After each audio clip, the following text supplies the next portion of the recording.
Okay, so Mia? No, quiet, Naya, sorry. all right, guys. Hey, guys. Can we stop talking to each other? Thank you. You have to be merciful to poor Mrs. Ferguson because I've just talked for an hour and a half with all the younger guy, you know, and I'm like, my throat's. So Hannah, who just ran away, I'm sure will come back, was lamenting that she went over her number of words. Okay, this was a guideline. It's like Pirates of the Caribbean. It's more like guidelines. It's not actual rules. But okay, so there are two types of writers. There's probably more than two, but we'll go with two. The type that really struggle with writing. All right, putting your ideas from your brain onto paper just is difficult for you. It's not a moral judgment. It just is for some people, okay? And if you are one of those people, then 250 to 300 words, that feels long and difficult, okay? And your challenge is not just keep saying the same thing with different words over and over and hoping Mrs. Ferguson will not notice that you did that so that you can fill up the words, but actually coming up with new ideas and putting them down on paper. This can be difficult. Okay, then there's the other sort, the sort that really is proficient with words. And ideas come to you fast and words flow through you. Your challenge is editing. I'm looking at you because you're the one who said you had 436 words. And they are both important in writing. So one skill in writing is searching your mind for ideas. We're going to practice doing that together today. Another is limiting yourself. So I was thinking maybe you guys can help me. I know it was a movie, I feel like it was a movie or a TV show, but I can picture a character, and it might have been something I read though, where it was somebody who was learning to write or working on writing, and they would hand their paper to their teacher, their parent, their mentor, whatever, and they would hand it back and say, make it half as long. And then they would give it back, make it half as long again. Edit, edit, edit. And you're like, I mean, that terrifies me because I'm in the second group. I can go on, you know, because I talk, you know, I can go on and on and on. And so when I write something, when I used to write those articles for the Moline Dispatch, when I was a guest columnist, they had line, it needs to be in this realm. You know, and sometimes I'd have a really good, I felt like it was a really good sentence and I just needed to take it out. It reminds me of, do you ever watch the deleted scenes after a movie? You know, just out of curiosity. And then sometimes you see them and sometimes you know why they cut it out. It just didn't really add anything. But then sometimes you see a scene, and that was really entertaining or interesting, and it enlightened me about something that happened in the movie, and I wish they hadn't taken that out. And then they'll talk to the director, and the director will say, well, it just ran too long. You know, it was for the flow of the movie, or it just ran too long, and we had to cut somewhere. And of course, if you're an extra in that movie, and the only scenes you're in are the ones that end up in the, it would be really depressing. But point being that sometimes in an artistic endeavor, we have to limit, and that's a skill too. So hopefully with these summas, we can do two things. First of all, we can all learn to structure a nice paragraph that flows. But second of all, if you're in the first camp, we can help generate ideas. And if you're in the second camp, we can help limit. So Hannah, you're not the only one. Like I had kids yesterday that I went over, and then some like, mine wasn't long enough. I had both camps. What I might do when I go through, and if you've gone way over, is show you areas that I think could be edited out with no suffering to the paper. Do you know what I mean? It wouldn't take out an important idea. Yeah. To help you see those things. It's hard to see them for ourselves because everything we wrote sounds good. You know what I mean? It's like your baby. And I don't want to axe out one of my sentences. It's terrible. But we will work on that.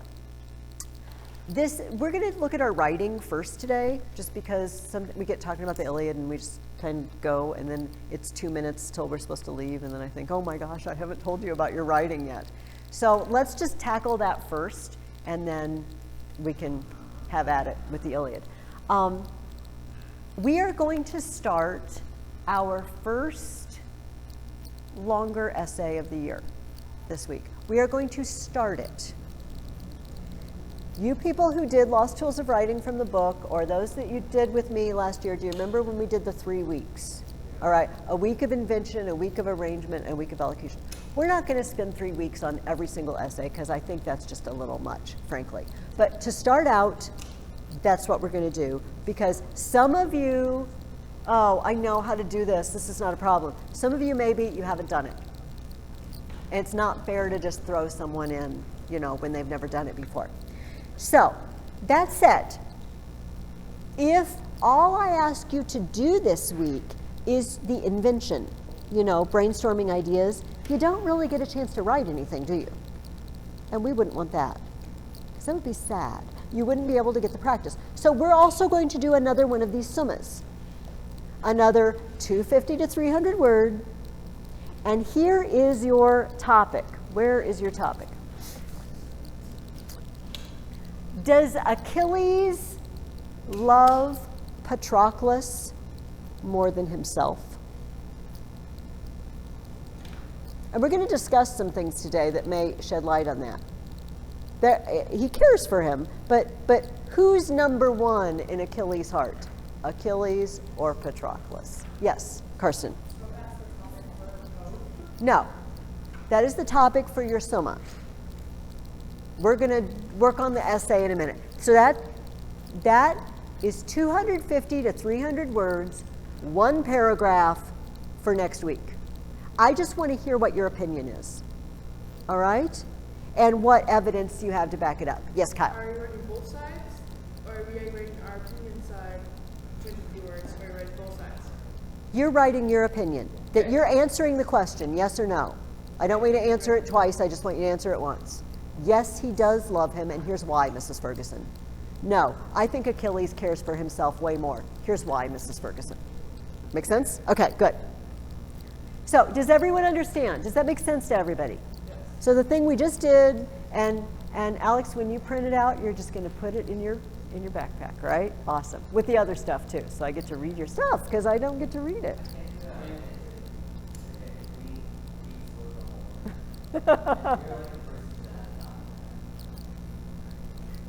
Well, would getting mad at you do any good at this point? No. But making a suggestion that maybe you should put it in your pack. See, that will help. Yes, Matthew. 250 to 300 words.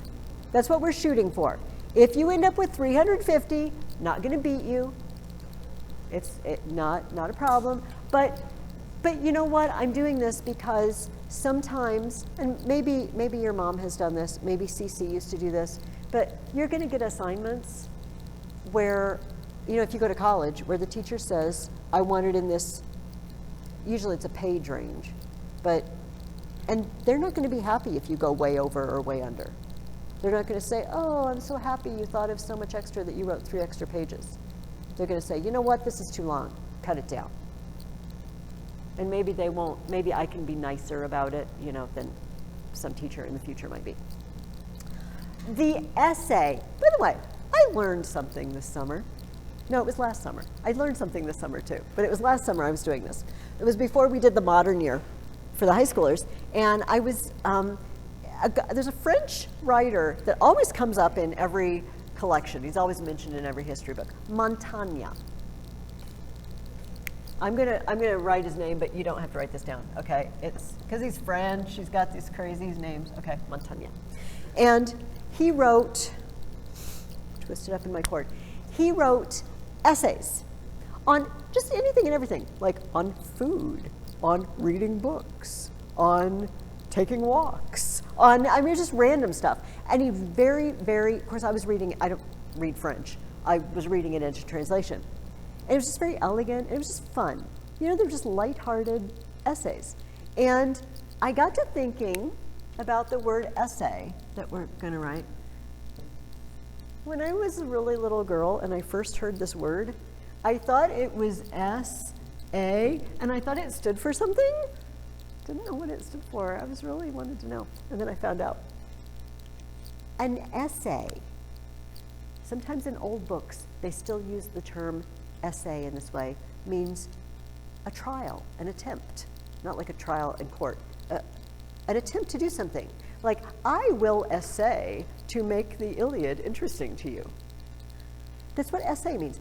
It's an attempt. So I tell this to you to make you feel better. What we're doing, we're not chiseling something in stone here when we write a paper. This is our essay to try to put our ideas down on paper, to try to craft them better, to try to hone our thinking skills. It's just an essay. It's not, a concrete wall with rules chiseled into it. That makes me feel better to think of it. And Montaigne, even though they were beautiful and polished, she just said, these are just my essays. These are just my attempts to share with you what it's like to be me. Anyway, okay, enough of that. So, I would like you to take your handy dandy reading guidebook and turn to the back in page 121. And this is going to seem very familiar to some of you. Like, why do we have to do this again? Do any of you play musical instrument? Do you practice more than once? You do. When we learn to do something well, we practice. That's why we do it again, right? Scales or whatever. Do instruments other than piano do scales? Like, okay, do you? Okay, this is how much I know about musical instruments. The first step in writing a paper is getting ideas into our brains, right? Because if there's nothing in there, it's not going to go well. It's not going to go well. So sometimes we try to get ideas out of our brains and there just doesn't seem to be anything there. Let's all just admit it, right? They're all gone. So in the Middle Ages and late Roman Empire too, there were orators. There were people who taught. Kyle, could you just move over a little tiny bit? Because poor Matthew just keeps, now it's Karsten. It's okay. I will weave around, but I don't know. I guess, Karsten and Matthew can slide away from the table. It's fine. Just go where you need to be. It's all right. It always annoys me when I'm hearing someone speak and I can't see them, and this happens to me a lot because I'm short and tall people sit in front of me, and I have to do this. Or I just decide to stare at the back of their head and listen. Sometimes just go for that. In the late Roman and Middle Ages, speakers and writers developed a list of questions, of ideas, of places to visit when your brain is just empty. And we call those places topics. Topos in Greek means place. Like topography, the map of what the place is like, if it's hilly or flat. And they had all sorts of these topics, but the 5 main ones we call the common topics. They're common not because they're low class and not very special, but because they're good for any situation. The special topics are only good, like if you're trying someone for murder or something like that, but I don't know why that occurred to me. But common topics are good for every question that we ask, all right? We're gonna use the common topics. Get a piece of paper out if you have one, or I also, there's blank page, behind these. You can use the blank pages in the book. I don't care if you write on blank pages in here. It's your book to write whatever you want. We're gonna start our brainstorming together, and then you're gonna work on it at home, okay? Here is the question we are asking. Should Agamemnon, may I just call him Ag? Should Ag have taken Briseis from Achilles? Say that again, Kyle? Yes. Yes. Because our small one is, does Achilles love Patroclus more than himself? What? Excellent. Okay, I don't really like the whole A, affirmative, negative, interesting. That's just pretentious. Yes or no? Let's just, yes or no? Okay, well, you can call them affirmative and negative if you want to. I like yes and no. I'm a simple person, simple taste, and I just like yes and no.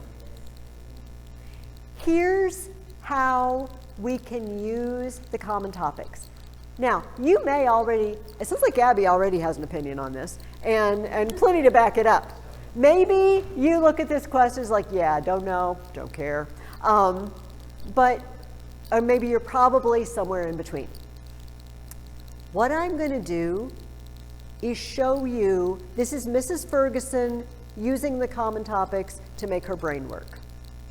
Like, this is me giving you an example. Because some people, they look, okay, this is all, these questions are all fine and good, but what do they mean? Like, I don't, how does this help me think? I don't know how this helps me think. I'm going to show you, okay? So, here's my question. Yes, Carson. Okay. At the very beginning, this is the whole reason Achilles is angry.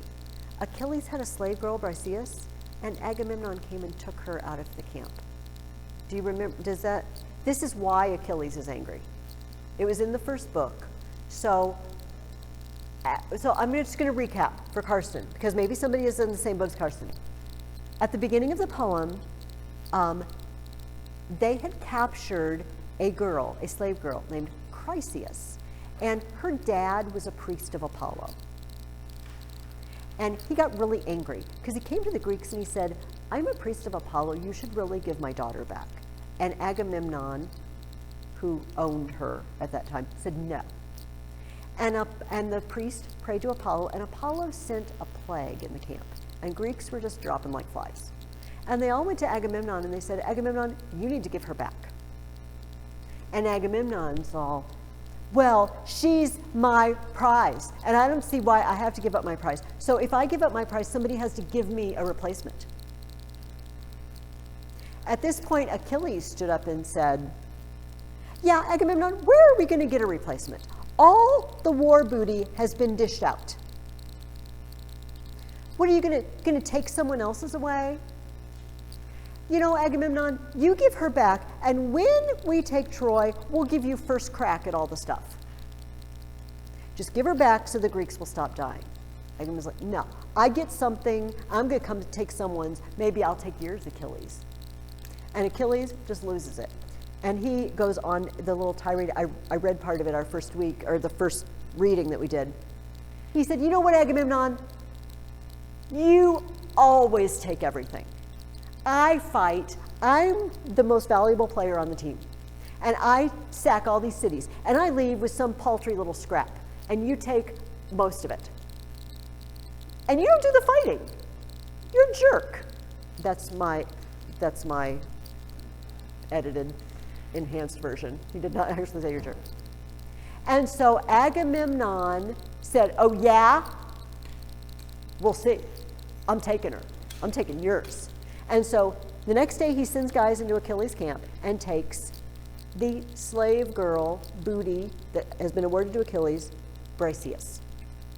This is why Achilles said, guess what? Oh, you can take the girl. I'm not fighting for you anymore though. And that started the whole ball rolling. Does that ring a bell for everybody? Okay. So our question is, should Agamemnon have done that? Because, you know, he had a choice. He could have just said, well, I'm a leader. I don't want my people to die, so maybe I'll just give her back. But he didn't. Okay, I don't want to go too far in that because I want to use our topics. Some of them work better than others. Some of our common topics work better than others, depending on what the question is, okay? The first common topic is definition. Definition asks, what is this I'm discussing? What category does it fall into?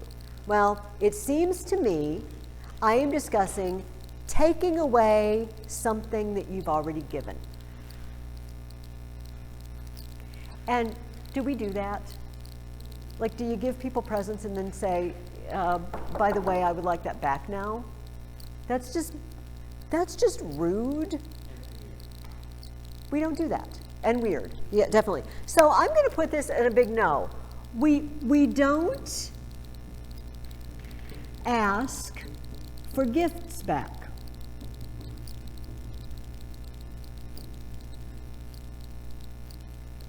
It's just wrong. It's just wrong. Briseus belonged to Achilles. Whatever we might think of, people belonging to other people. It's normal here. What? Normal in this situation. It's normal in this situation. It is indeed, Kyle. So that is what we are talking about. We're talking about giving something and taking it back. Yeah. Ethan.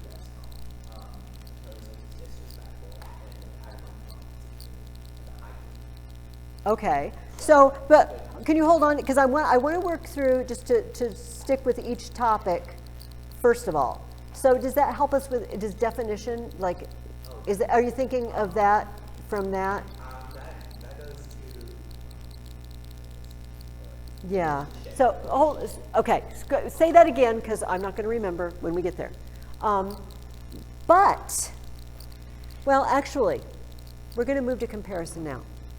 So this is how I use definition. What is this thing? Well, it's called, okay, this is not politically correct anymore, but it's called being an Indian giver. Sorry, but it's called Indian giving. Sorry to all of you politically correct people out there. So because Indians tended to often make treaties, I mean, we think of the Europeans as breaking treaties, but the Indians on their side broke just as many treaties. And anyway, the idea of giving and then taking it back, it's referred to as being an Indian giver. So all the time we grow up, you're like, don't be an Indian giver. Sorry. Agamemnon is an Indian giver. You don't give and take away, right? Something that was rewarded to him. And, here's another definition. What is she? She's not just a gift, she's like his pay. She's a combination of gift and pay. Briseus was his pay. I mean, it's like recompensing someone for a job and then saying, oh, now I want your salary back. In both these it's just a bad form. So there may be more that you could get from that, thinking about what this actually is, what this event is. What is it like when you give something and take it back? But I want to move on, okay? The next one says comparison. Can it be compared to another thing or concept? To what is it similar? Is it different? Okay. What did you say, Ethan? A relationship, okay. So, we already said that it was his pay. That's comparing it to a modern day salary. It's a gift, comparing it to like a Christmas gift. Help me. What else can we compare this to? So I want us to see what we can get out of these. Yeah.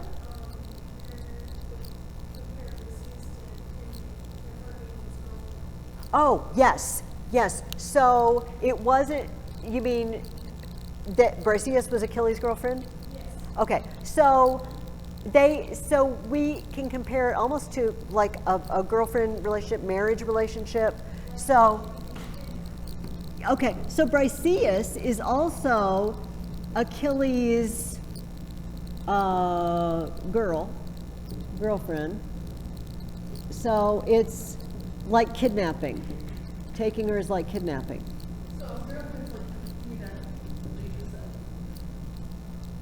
Yeah, it's like kidnapping his girlfriend. Oh.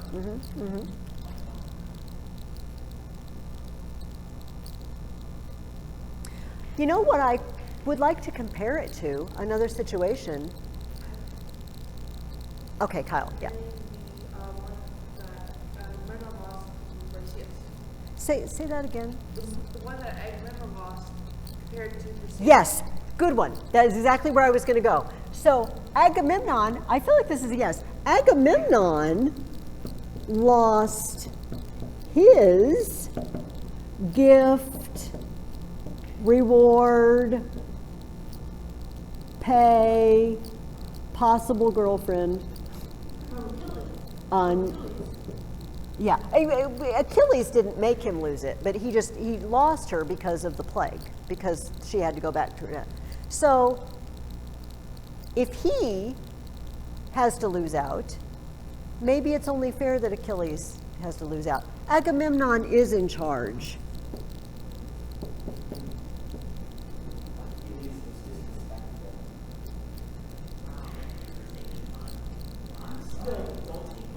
Yeah. Yeah, we're going to wait because we're doing comparison right now. So we're comparing losing rewards or gifts or girls. Agamemnon is in charge, not comparison. No, but it goes along with this in my mind that if it happens to him, the trickle down effect, you know what I mean? If it happens to the leader, you can do it to your subordinates. I'm thinking of another comparison. Agamemnon has already lost a girl. Agamemnon executed his daughter, sacrificed his daughter. Is there any way that this is connected to this issue? Yeah, I like that. I'm going to put it down with a question mark.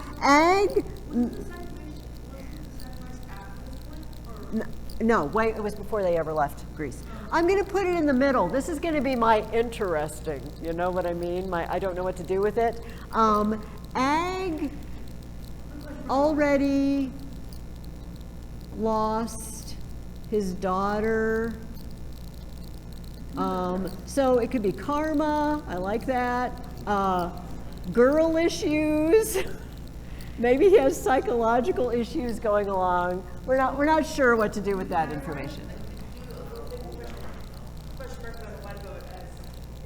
Well, I put question marks there. Okay, let's move on to relationship. Lay it on us, Ethan. Achilles is disrespectful, and the relationship is Achilles is just the hotshot soldier guy, and Agamemnon. Okay. Okay, so that's a definite yes. Achilles, so this involves his relationship, just to read this, in what ways is it related to other things and ideas, okay?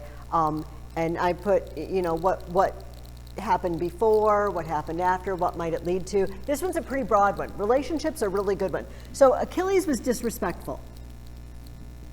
And we might say, respectful.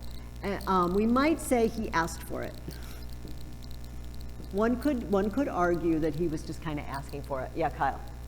He was mistreated in the past for being not given what he deserved. Who? Achilles. Achilles. Achilles has been mistreated and does not get what he deserves. Okay, because Achilles says this much, doesn't he?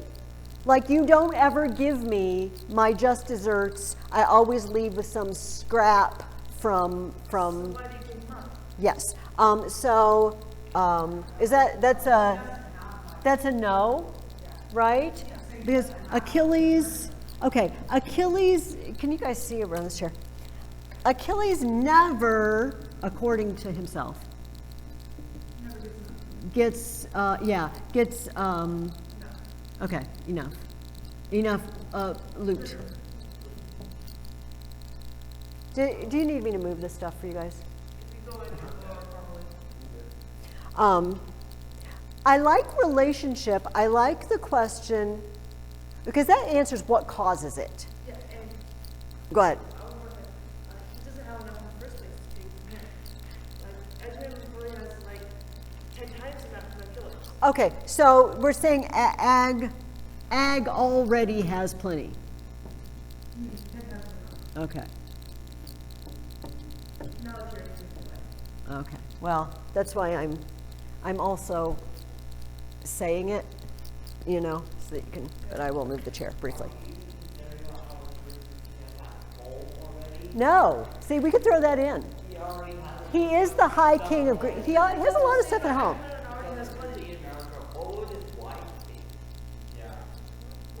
Yeah, you know what? When he brings home a girl, his wife ain't going to be real happy about it. I can guarantee it. You're going to find out. Yes.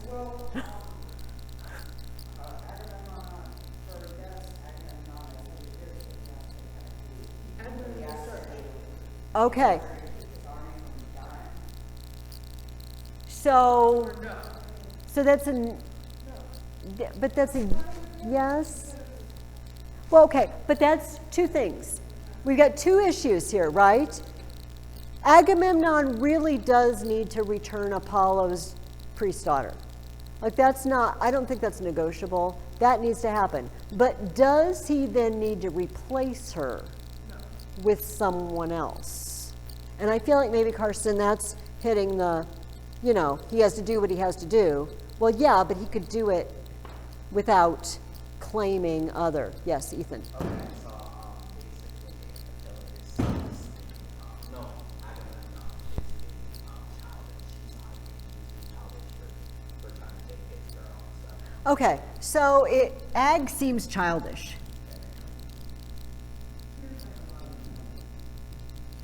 Well, let me flip it on you, though. In our common topic of relationship, it also says, what does it lead to? But it says, what might it lead to? Let's do the other side. If Agamemnon just gives in, what might it lead to?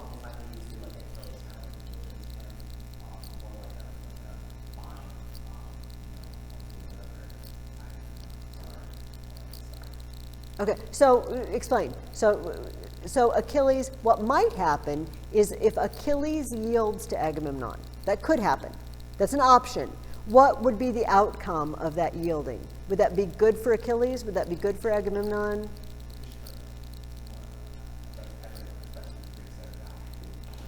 Okay, can we put that in the middle for right now? If Achilles yields, everyone wins.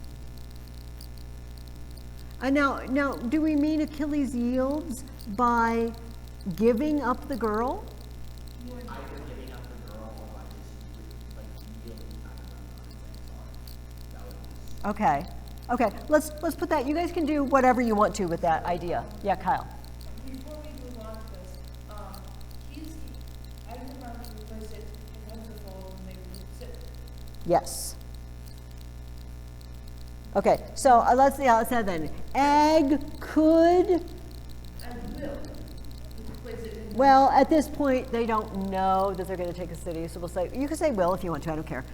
Recoup his loss after taking Troy.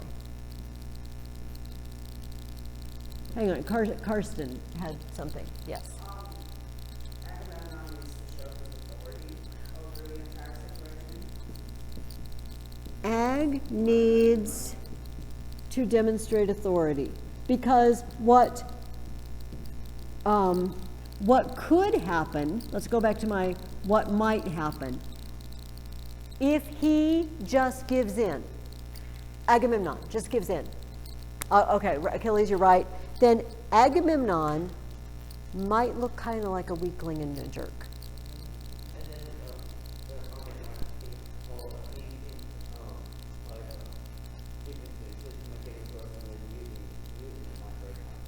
Okay.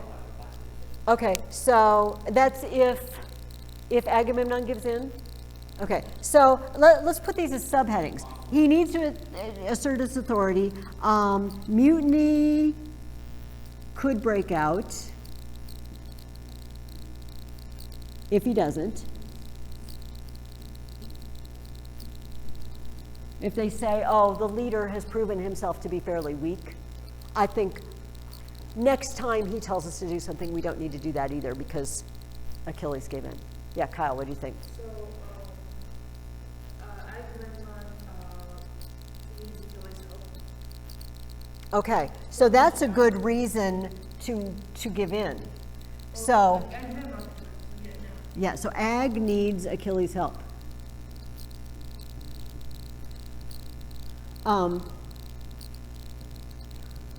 Let's go, let me visit this one more time before we move on. By the way, we're not going to try to exhaust it. I just want to kind of go through, because I want you guys, what you're going to do this week is go back through the idea and go back through the common topics and just let your brain, do you see how I'm just asking questions and letting my brain wander? That's all I'm using this for. I'm just hoping that I'll ask a question and I'm like, oh, I didn't think of looking at it that way. And here's one another, what might happen. So on the one hand, they might think he's weak. But on the other hand, what if Achilles gives in? Or no, I'm sorry, scratch that.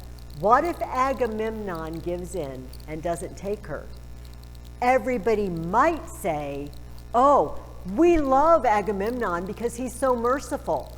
He could have done this, but he didn't do it. So he could, Ag could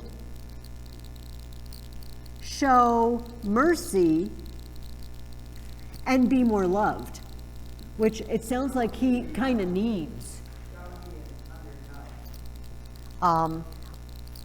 Oh, you're right. Sorry, thank you, Carson. Ag could show mercy.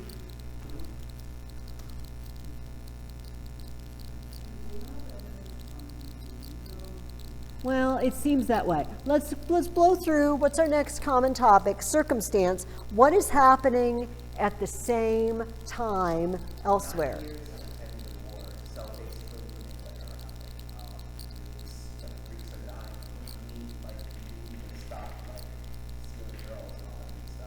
Okay, so maybe we need to, I'm going to just come up here because I'm running out of room. We need to focus on what's important. Winning the war. Maybe we need to just say, you know what, we sacrifice a little of what we're owed, maybe for the bigger picture. That could be a yes too. Okay, I thought of that, flew through my mind, but you explain. You explain the yes. Oh, it's just like Achilles should just get it. Oh, okay. So, yeah, I guess that doesn't help us answer the question. Yeah. I guess, but that is true, but it doesn't help us answer this particular question. It talks about what would happen after Agamemnon took her.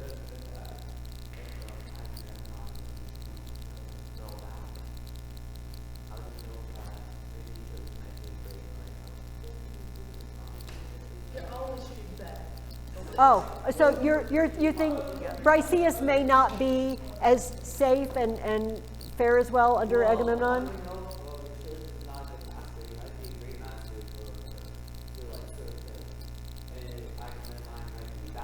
Okay, so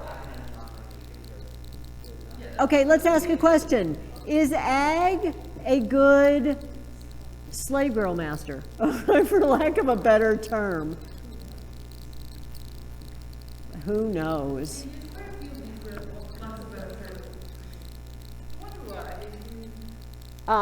So yeah, go ahead. So, they're in like the middle of a battle. They're in the middle of this. So, this is the yes column. So, Achilles should think more about how many people have died rather than who died. Achilles needs to think about the battlefield deaths. I don't know. You can phrase that however you want. Because yes, so circumstance, the common topic of circumstance reminds us we're in the middle of a war here. People are out there dying, and you're worried about this. Also, we haven't mentioned the circumstance of the plague yet. We haven't mentioned the circumstance that people are massively dying from the plague. Yes, Kyle. So, you think about it, if they use the women as servants to help her, if Agamemnon loses one, he needs a servant to replace that. Okay. And so, Okay. So we're kind of just thinking of it as pay or reward, but you're saying there's actual use involved in the woman. So picturing the circumstance, their life at the camp. So the women in camp are useful and necessary, we're going to say.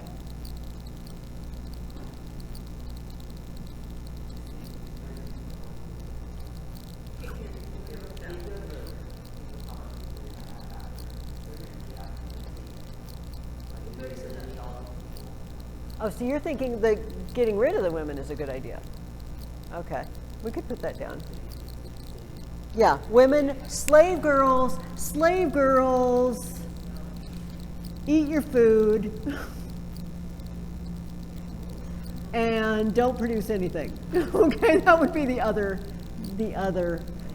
viewpoint, wouldn't it? No, we are not cannibals. Okay, final common topic is testimony. What do other characters have to say about this? Oh, yes, that's fine.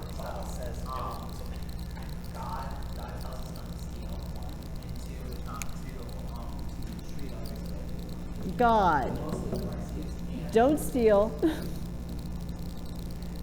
and golden rule. All right, we'll just. I also have another text. Okay. Which is that time period.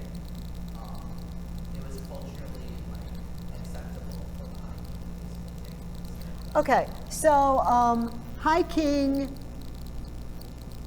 has more rights than others, we'll say, at this time. You know what I'm thinking of for testimony? I'm thinking of all these other people in the poem so far who keep saying to Agamemnon, this is all your fault. You ought to apologize. We have Odysseus' testimony. Today we're going to talk about it. We have, every time they come together in a council, Agamemnon, you need to work it out with Achilles. Nestor, right, in his many words, also said, you know what? You made a mistake. So the testimony of the characters in the poem seems to be overwhelmingly, this was a really, really, really, really, really bad idea. And you can just take your pick. Okay, we're going to stop there because it's almost 10 after. And I'm going to talk about the poem, the part that you read this week. But so I want you to flesh this out. I know CC used to make you do more than this. I'd like to see at least 15 on each side, but you could go for it. Get as many as you can. Let's say 20 plus. I mean, we've given you a bunch already. Bring them back next week so we can share with each other if anybody needs filling in. But I almost feel like we could write a paper from this, like this is almost enough. But I want you to, here's what I want you to do. Open up your book to the common topics and read through the questions and just ask yourself, does it apply in this case? What is happening? What is happening outside of this issue? I like Ethan's testimony coming from other sources than the poem itself. All right, for some of you, maybe, Alex, did you do Lost Tools of Writing before? Have you done this? Have you done the Lost Tools of Writing? Okay, so for some of you, I think it's a little new, this idea, but remember the goal. How about you, Hannah? Have you done it before? The goal is to get as many ideas out of our brains and onto paper as possible, just so we can deal with them, get them out, write them down, so we can choose a side, and then we can use our support to support our opinion in our paper, okay? I'm going to erase now. Is everybody good with that? Okay. Okay, and then you can flip back into week 3 to the questions. And we're going to go through the first few really quick. I wanted to talk mostly about Patroclus' death. I am losing my voice. Sorry. And that shield, that awesome shield that Achilles got made for him. It's very detailed. Extremely detailed. Okay, this marker is mine. Okay, I'm moving the chair back. So our art of the week, I wrote an email to you guys and I posted on my website, and I've written the wrong artist's name down. I should correct this. I wrote Davison for some reason, his name's Hamilton. This is a painting called Achilles Lamenting the Death of Patroclus. I'm going to pass it around so that you can see it up close. The artist is from Scotland, and he painted a series of paintings on the themes of the Iliad in the 1760s. And they are in a museum in Scotland today. And this painting is 12 feet by 7.5 feet. I know, isn't that awesome? Whoa, you go into the museum, oh man, these people are really big. Yeah, it's 12 by 7.5 feet. And so I'm gonna pass it around and talk while I pass it around.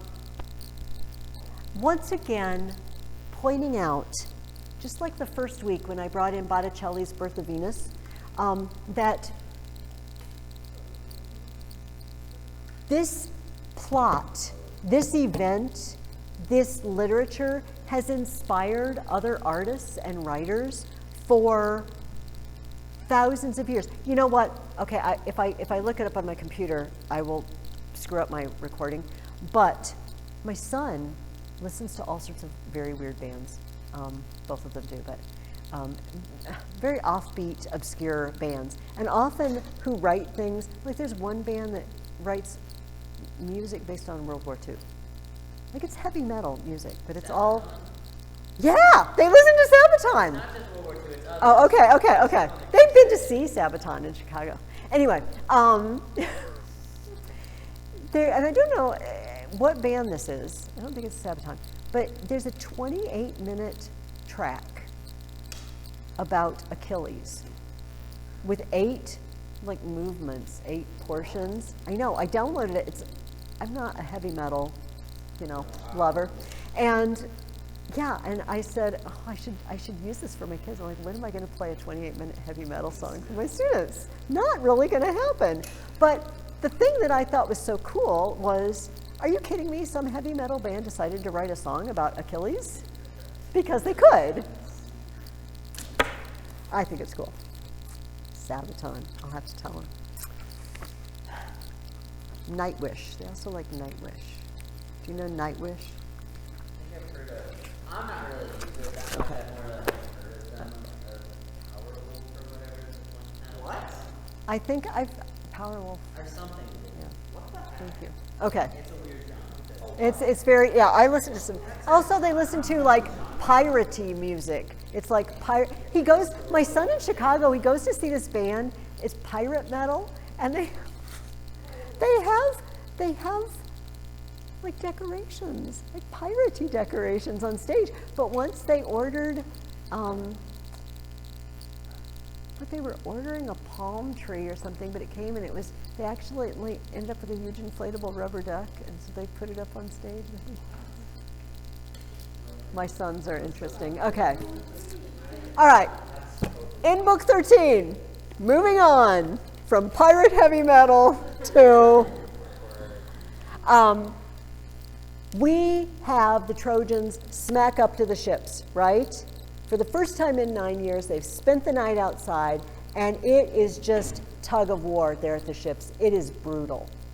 And I asked you, the first question I asked you was, how does Poseidon rally the troops in book 13? Alex, what does he do?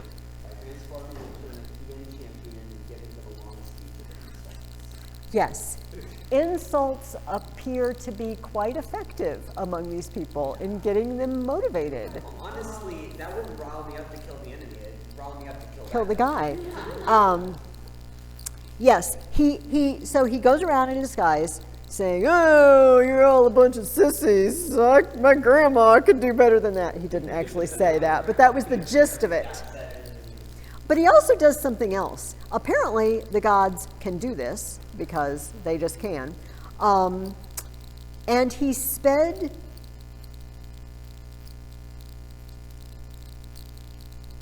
Okay, just a second. I know. I don't think that's the portion I want. Okay, just a second. Okay, there he's parked his chariot. That, oh, I found it yesterday. Oh, because it's on this side. All right. I found it yesterday. I know, it's so hard to find information. Okay, it was the point where Poseidon, it says he put fighting furor in their hearts. Like he inspired them. We would call it that. He inspired them with fighting courage, and I just can't. Okay, because both are true. He does both. Didn't, not Ares, Athena did it, but Apollo didn't. Yes. Zeus told him to. When Hector gets, Yeah. he puts it back. Yeah, I can't find it, but Karsten believes me because he wrote it down. You guys believe me. But what is wrong? What is perilous for Poseidon about doing this? Zeus doesn't want him to. And, Zeus is all about, I'm in charge, and I'm the greatest god, and I could take all of you on a string and dangle you from Olympus, and you could never. And then they do this. They're like, says, oh, and they cower in fear. And then the minute he turns his back, they just disobey. How afraid can they be? Yeah. I'm the brother. You're my brother. Wait a minute. I'm equal. And then Iris reasons with Poseidon. Oh, you don't want me to take that answer back to Zeus, do you? Is that your final answer? Like, no, I guess that's not my final answer. I'll stop. Yeah, it seems we're unsure. Are they really afraid of Zeus? Or do they just humor him? And then they just do whatever they want. It seems like they're a little afraid. They're afraid of him, but they hate him. Yeah. And that seems to be how, they Okay. don't want to obey him, they only obey him when he's aiming at them. This is true. Yeah, Matthew. But in the beginning of the book, the reason why Zeus granted Thetis' wish is because apparently the gods tried to overthrow Zeus, and if it wasn't for Thetis, they would have succeeded. So it's clear that they can. Yes. Theoretically, Apparently, in theory, they can. Yes. usurp his father, who shall be his. So one could say Zeus has a right to be paranoid, maybe? Paranoid is the right term for it. So moving on to book 14, like I said, I want to spend most of our time later. What does Agamemnon advise in the council of the wounded heroes in the face of their setback? Karsten, give it to me. Let's leave. Third time Agamemnon has said, you know what? Let's just go. And here is the shocking answer he receives from Odysseus. No. Yeah, but Odysseus says it much better than that. He says, Agamemnon has just got done saying, no shame in running, fleeing disaster. Well, I think there is shame in running, but okay. With a dark glance, the shrewd tactician Odysseus wheeled on his commander. What's this, Atrides, this talk that slips from your clenched teeth? I love that phrase. Like, what is this talk that slips between your teeth? You are the disaster. Would to God you commanded another army, a ragtag crew of cowards, instead of ruling us. Yeah. He says to him, quiet. What if one of the men gets wind of your brave plan? No one should ever let such nonsense pass his lips. No one with any skill in fit and proper speech. And least of all yourself, a sceptered king. Okay, here's how Agamemnon answers. This may or may not go to our testimony for our question. At that, the king of men, Agamemnon, backed down. A painful charge, Odysseus, straight to the heart. I am hardly the man to order men against their will to haul the oar-swept vessels out to sea. I am hardly the man to order anyone to do something against their will. You're the general. You're the high king in charge. What do you mean you don't order people around? Maybe that's the problem.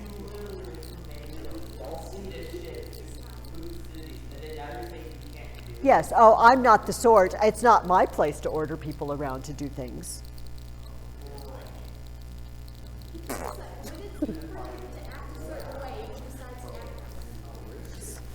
That is disturbing. That Agamemnon thinks he's not qualified to order people around. Anyway, in the remainder of book 14, well, maybe not. He does have the official authority. He doesn't seem to have the personality or the charisma or whatever, that some people just seem to have it and some people don't. Some people can just rouse their troops to battle and some people are just kind of meh. Agamemnon may be a little meh. The rest of this chapter, this is the book that's called Hera Outflanks Zeus. She distracts him so Poseidon can just run amok and Zeus won't notice. I want to read this. I'm not going to read the whole thing because it goes on considerably. No. She slipped in, closing the polished doors behind her. The ambrosia first. Hera cleansed her enticing body of any blemish and applied a deep olive rub. Okay, then I'm going down. She twisted her braids with expert hands, and sleek, luxurious, shining down from her deathless head they fell.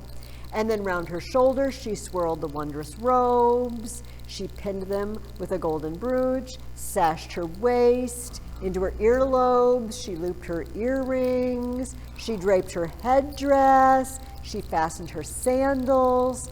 Okay, my question for you is, have you heard in this poem descriptions that are sort of like this? What is it? When anybody puts on their armor, right? And he fastened on the greaves, and he tied his helmet on, and he slipped the sandals, and he picked up his spear. Hera is about to commit an act of war. She's not just so fond of Zeus she can't stay away. It's not it. She is arming herself for battle. It's just her battle looks a little different than the average battle. A little more sneaky. But she's a warrior, and she's dolling herself up to go to battle and help her twisted brother-in-law, also brother, Poseidon.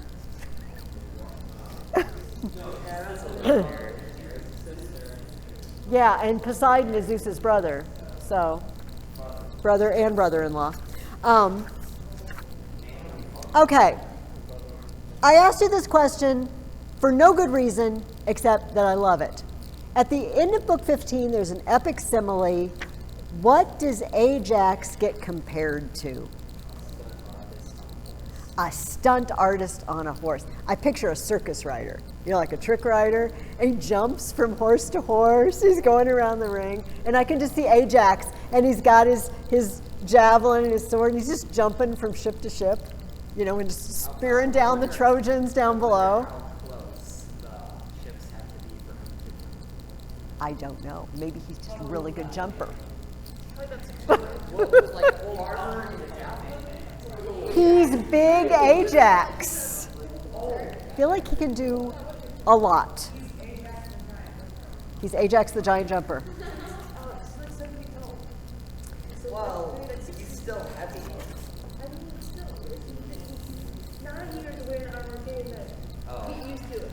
Okay, so I want to spend most of our time here in books 16 through 18.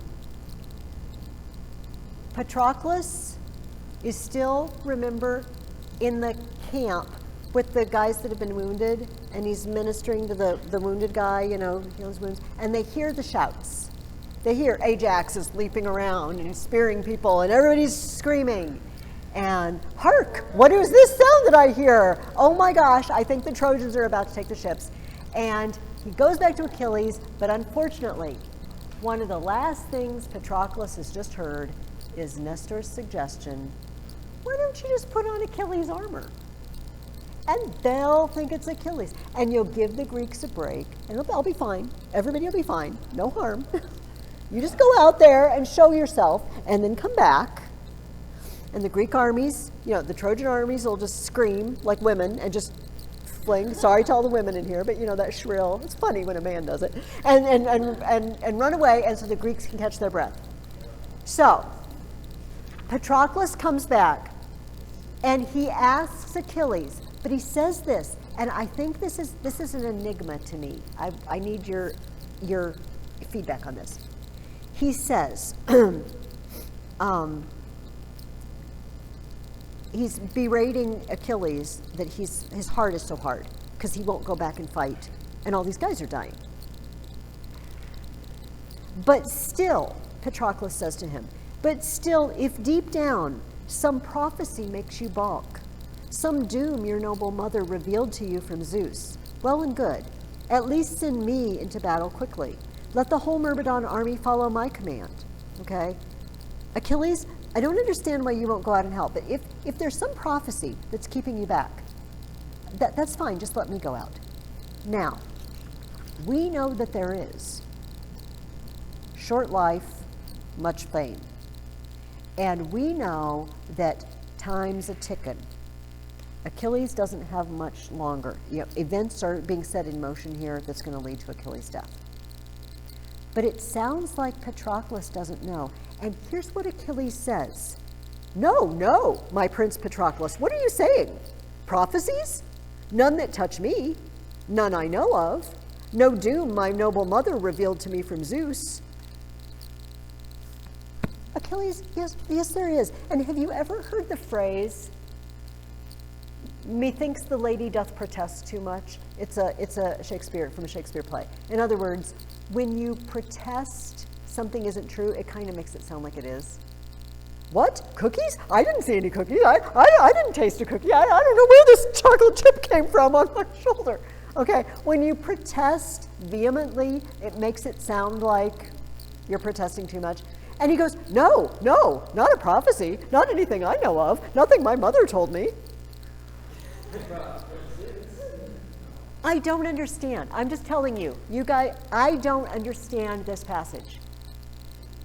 Does Patroclus not know? I thought it was common knowledge. And if he doesn't know, why is Achilles so anxious for him not to know? Maybe he wants to make it seem like his own choice. Well, I mean, it is his own choice, but because he's wounded, not because he wants glory so much that he's willing to let all his friends down. I don't know. I don't know what is up with this. Why he just protests so stringently. Oh no, there's no prophecy.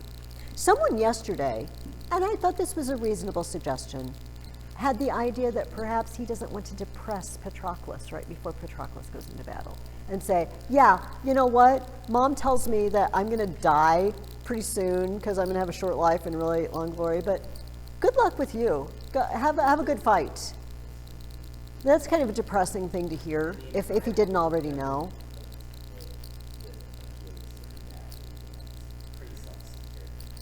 Yeah, that's a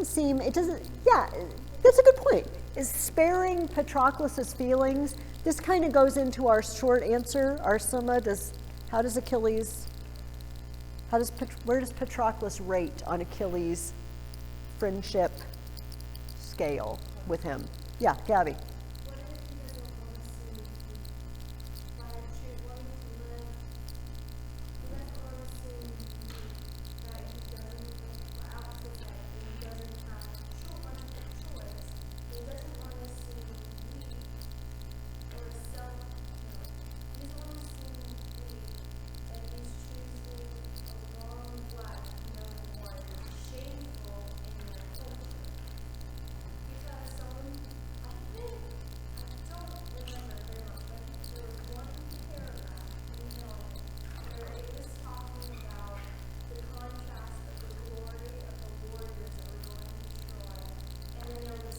Oh, yes, they did mention it at some point, the people who paid people to go for them and didn't come. But it's also so confusing. If that's the reason why Achilles is not saying there's a prophecy that he can live long and he's going to choose that with no glory, then why is, oh, I guess he could be using the excuse that he is angry at them. So there's a little bit of standing point.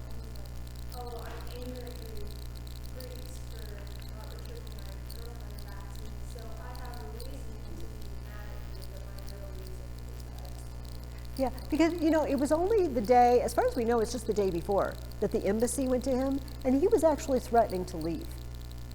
He was saying things like, the coward and the brave man both die anyway, so it doesn't really matter. So it's hard to tell, but yeah, maybe Gabby's onto something there, that he doesn't want to, maybe he's still on the fence about this. He hasn't decided, and once he outs that prophecy to Patroclus, he's going to have to make an open decision. But as long as it's just kept to himself, maybe he can still be weighing the pros and cons of both of them. I don't know. It's just a very strange episode.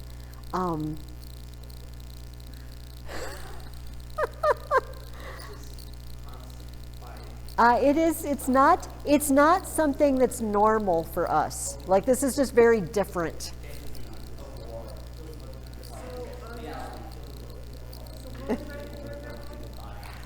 Yes. Okay.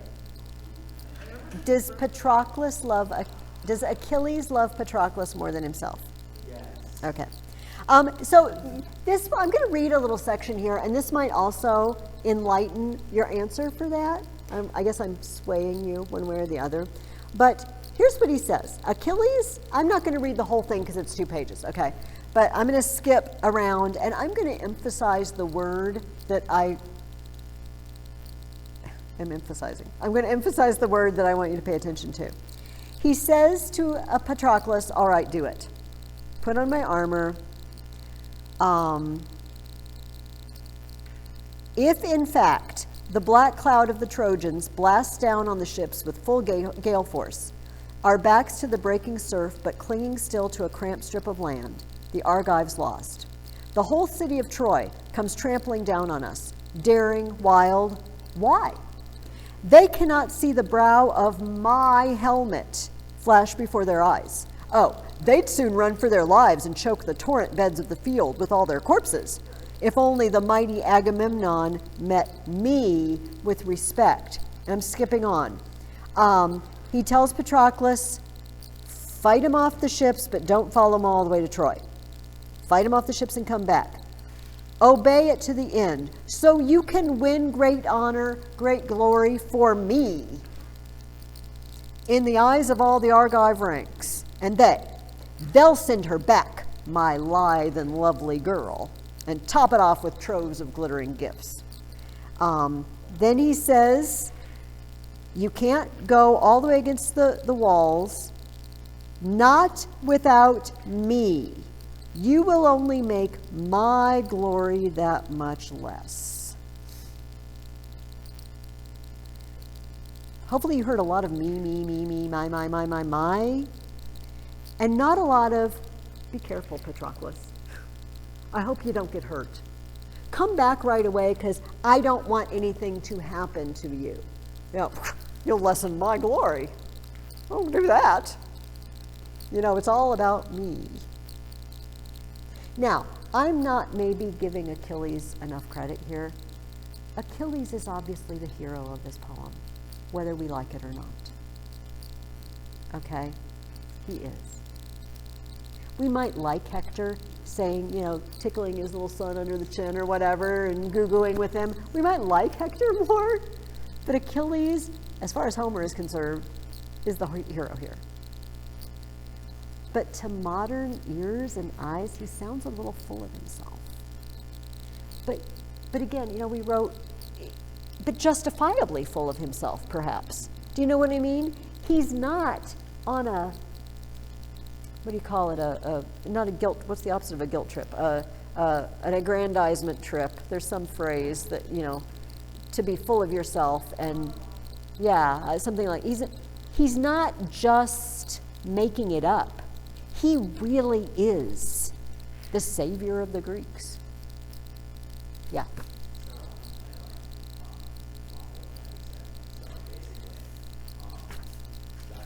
That's probably a guy who was like a kind of like a self-centered because he basically like gonna die. Like, gotta get all maybe that's was a part of the agreement. Maybe like a little bit self-centered and like guilty and stuff. And get a lot of glory, but just or live like a humble, like normal life.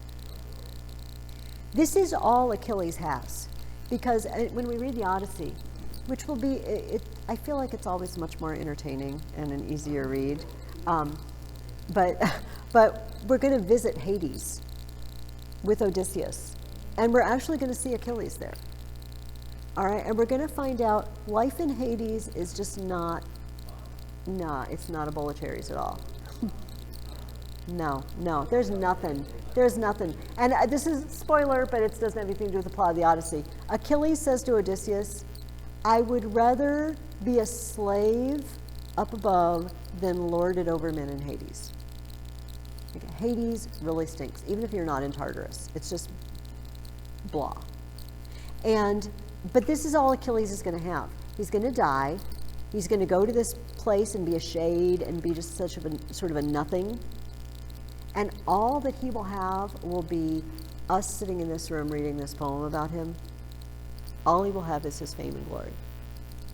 And so, yeah, you don't want to give an inch of it, do you? Because it's all you have. So maybe I should not beat up on Achilles quite as much as I do. Yeah. I feel like it reiterates the biblical quality of nothing that you have on earth is only the riches that you get. Yes, and it's sort of a pagan mock of that, isn't it? Only the glory you can store up for yourself on earth is what lasts. And you can take it with you in that sense. It lasts after, but also the notables in Hades are known as being the notables. They don't get a lot out of it except that people are like, oh, there goes Achilles. But okay, so Achilles sends Patroclus out and prays to Zeus.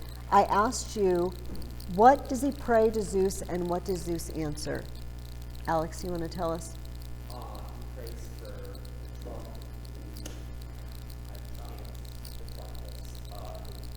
he prays for his safety, and Zeus answers, sure, you can go into battle, but he's not coming back. Yeah, it's another one of those Zeus, I wonder what part of this prayer I want to answer. Of course, this is all a setup so that Achilles can come back and win great glory. But yeah, I love this line. So Achilles prayed, and Zeus in all his wisdom heard those prayers. One prayer the Father granted, the other he denied. Not giving that one out today. He's not coming back. Okay, moving on. Whose son is Sarpedon? Zeus. Do you remember? I threw that in, and we talked about that earlier. Zeus actually contemplates whipping Sarpedon out of the battle. He's like, oh, Sarpedon is my son. I like him. He's like, yeah. Everybody likes their children. A bunch of us have children out there. Don't go whisking people away. So Sarpedon meets his fate. In book 17, what does Menelaus do when he sees Patroclus fall at the hands of the Trojans? Anybody? Bueller? Anybody? Matthew?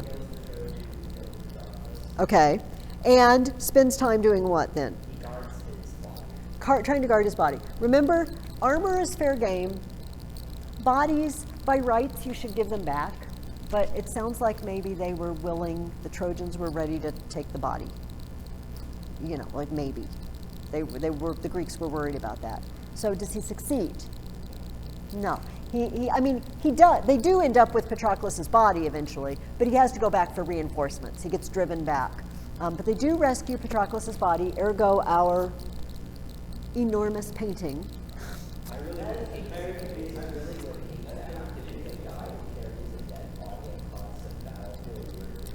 Well, and I'd hate to be the guy who brings Achilles' best friend home dead. Because Achilles just, I feel like I don't want to make him angry. I just feel like I don't want to make him angry. So in book 18, now Achilles has a problem. He wants to go out right away and just destroy the Trojans, but what's the problem? I have no armor. They have stolen my armor. Yes. I think he forgot that he's literally invincible everywhere but his heel. Okay, you know what? That was not part of the story at this point. Really? Only later versions of this story, because you know the whole, what we call the Trojan War cycle, comes from many sources, all right, different poems. Obviously this is only one snapshot. We get more snapshots in the Odyssey, and that's a later tradition. So there's no clue that Homer knows that tradition at all. So for our purposes, Achilles is as vulnerable as any other human being. But he gets shot in the foot anyway. See, and that's later. The whole thing about shot in the foot is later. That it's just an arrow. The hole in the foot is later. I know it's kind of weird. It's like time travel or something, and sometimes something's true, and then later it's not true. It's weird. Well, you know what I mean, not in the story. So how does Achilles help them, though, even though he doesn't have armor? He does something to help them at the beginning of book 18. Anybody? All right, Alex. I hate to say it that way. He ends up shouting really loud, and all the Trojans run away. Yeah, he just shouts really, really loud. Also, apparently a beam of light comes off of his head, because it says, and crowning his head, the goddess swept a golden cloud, and from it she lit a fire to blaze across the field. And it compares it to a beacon. It compares it, I'm not going to take the time to read the epic simile, compares it to a beacon that an island under siege, they're fighting, and at night they light beacons to say, come rescue us. But I think it's kind of interesting because those beacons say, come rescue us, and the Achilles beacon says, I'm going to kill all of you. Just wait. It's not really a rescue message. Maybe. And then, yeah, he screams. He screams, and also Athena screams along with him. It's hard to say how much the Athena scream does and how much the Achilles scream does, but it freaks the Trojans out. It says, drove unearthly panic through the Trojans. Piercing loud as the trumpet's battle cry that blasts from murderous raiding armies ringed around a city. So piercing now the cry that broke from Achilles. So, Mom is going to go to Olympus and get some new armor. She shows up at Hephaestus's forge, and what? Well, I always look it up, and everybody I see says Hephaestus, because I used to say that too. Carl and I are gonna settle our argument by looking in the back of this book with the. It says Hephaestus in the back of the book, so we're gonna follow Mr. Fagles. And he's going to give him some whopping, gorgeous armor. But I got to mention two things that I think are the most fun things in this book. First of all, he shows up and he's busy. Hephaestus, whatever. Heffy. You can give him a nickname if you want to. He's at work. Here's what he's making. There she found him sweating, wheeling round his bellows, pressing the work on 20 three-legged cauldrons, an array to ring the walls inside his mansion. He'd bolted golden wheels to the legs of each, so all on their own speed, at a nod from him, they could roll to halls where the gods convene and roll right home again. They're robot tripods. He's making robot tripods. I'm sorry, I think that's just the coolest thing ever. And then on the next page, Hephaestus left his forge and hobbled on. Handmaids ran to attend their master, all cast in gold, but a match for living, breathing girls. Golden robot girls. His whole place is robotic. It seems very modern to me. Like he's got, I know, and he's making all these robot things. It just seems very modern to me. I know, but robots.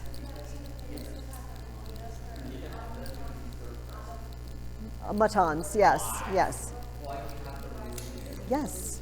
That's very cool that they had that idea, that we could make things that move in this. Okay, so guys, the last question, I said if the shield of Achilles were an epic simile, it was comparing life to the shield and the shield to life. What do you know about life in Homer's day? What's on this shield? Tell me something that's on the shield. Just one thing? Yeah, whatever. Go for it. Okay, well, there was a big festival. There's a big festival. Anybody else? Something else that's on the shield. You could almost guess anything, and you would be right. There were trees on the shield. The heart of it is, on the shield, 2 noble cities filled with mortal men. Okay, here's city number 1. Weddings and wedding feasts. Under glowing torches, they brought forth the brides, and they're dancing, and they're whirling around, and they're playing music, and everybody's happy, and there's judges, you know, at trial and everything. But circling the other city camped a divided army, gleaming in battle gear. City number 2 is a city under siege. We have the city of peace and the city of war. But there's a little problem in the city of peace, because it says right in the middle of it, streaming into the marketplace where a quarrel had broken out, and 2 men struggled over the blood price of a kinsman just murdered. There's a murder trial going on in the city of peace. And then there's a whole city at war.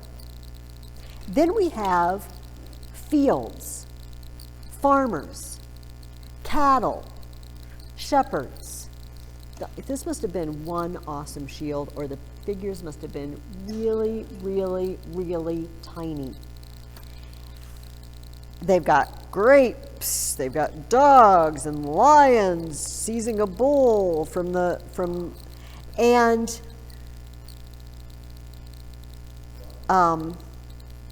hang on.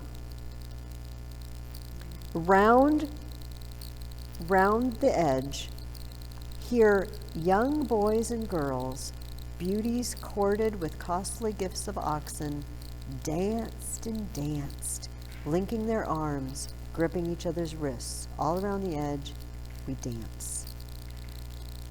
Here's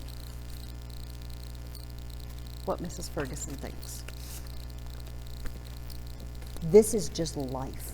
This is life to a Greek. And you know what? Sometimes you're in the city of war and sometimes you're in the city of peace. But even in the city of the peace, it's not all hunky-dory.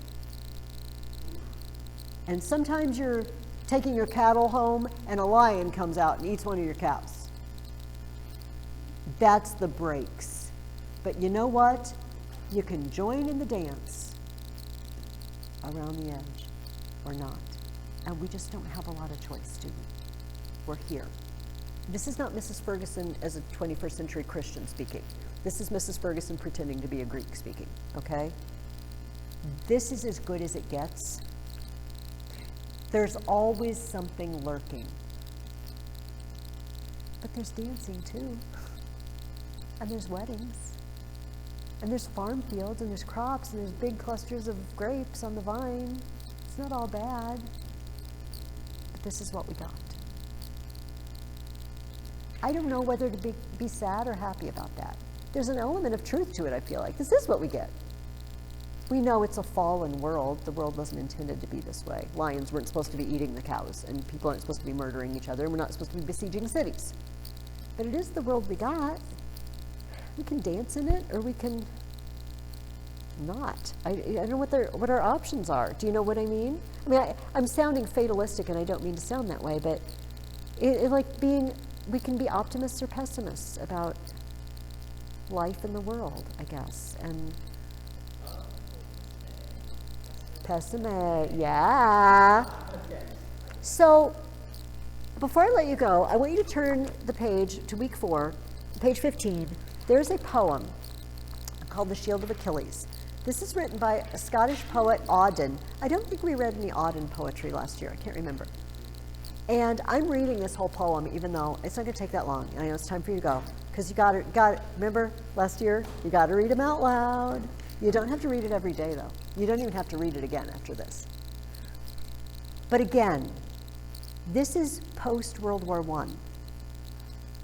This is how long this story has been captivating people. And also, only 100 years ago, everyone would have looked at this and known what it meant and known what the Shield of Achilles was. Now you guys are part of a group of few that do, but it used to be everybody did. Okay, here we go. She looked over his shoulder for vines and olive trees, marble, well-governed cities and ships upon untamed seas, but there on the shining metal, his hands had put instead an artificial wilderness and a sky like lead, a plain without a feature, bare and brown, no blade of grass, no sign of neighborhood, nothing to eat and nowhere to sit down. Yet congregated on its blankness stood an unintelligible multitude, a million eyes, a million boots in a line, without expression, waiting for a sign. Out of the air, a voice without a face, proved by statistics that some cause was just, in tones as dry and level as the place. No one was cheered, and nothing was discussed. Column by column, in a cloud of dust, they marched away, enduring a belief whose logic brought them somewhere else to grief. She looked over his shoulder for ritual pieties, white flower-garlanded heifers, libation and sacrifice. But there in the shining metal, where the altar should have been, she saw by his flickering forge light quite another scene. Barbed wire enclosed an arbitrary spot where bored officials lounged. One cracked a joke, and sentries sweated, for the day was hot. A crowd of ordinary, decent folk watched from without, and neither moved nor spoke, as 3 pale figures were led forth and bound to 3 posts driven upright in the ground. The mass and majesty of this world, all that carries weight and always weighs the same, lay in the hands of others. They were small, could not hope for help, and no help came. What their foes liked to do was done. Their shame was all the worst could wish. They lost their pride and died as men before their bodies died. She looked over his shoulder for athletes at their games, men and women in a dance, moving their sweet limbs, quick to music. But there on the shining shield, his hands had set no dancing floor, but a weed-choked field. A ragged urchin, aimless and alone, loitered about that vacancy. A bird flew up to safety from his well-aimed stone. That girls are raped, that 2 boys knife a third, were axioms to him, who'd never heard of any world where promises were kept, or one could weep because another wept. The thin-lipped armorer Hephaestus hobbled away. Thetis of the shining breasts cried out in dismay at what the god had wrought to please her son, the strong, iron-hearted, man-slaying Achilles, who would not live long. This is a seriously depressing poem of, like every newsreel I've ever thought of war-torn Europe in either world war. You know what I mean? No man's land and wastelands and barbed wire and children who don't know any other world. That's just the way it is. And you know what? When I read that, Achilles' shield starts to look good to me. What I mean? At least we're dancing, and you know, we have happiness. And Auden, in the world of world wars, all right, that's what he saw. Dust, barbed wire, wasteland, no help. No help comes. People who prove by statistics that something is right. People who are small, and they will always be small. It's very depressing. But my point is that this poem made a mark on Auden, and he took it just like Mr. Hamilton took it and produced art that made it his own. Okay, so I want you to finish the Iliad this week and answer the questions. I want you to write a brief, as brief as you can, all right? Does Achilles love Patroclus more than himself? What do you think? And let's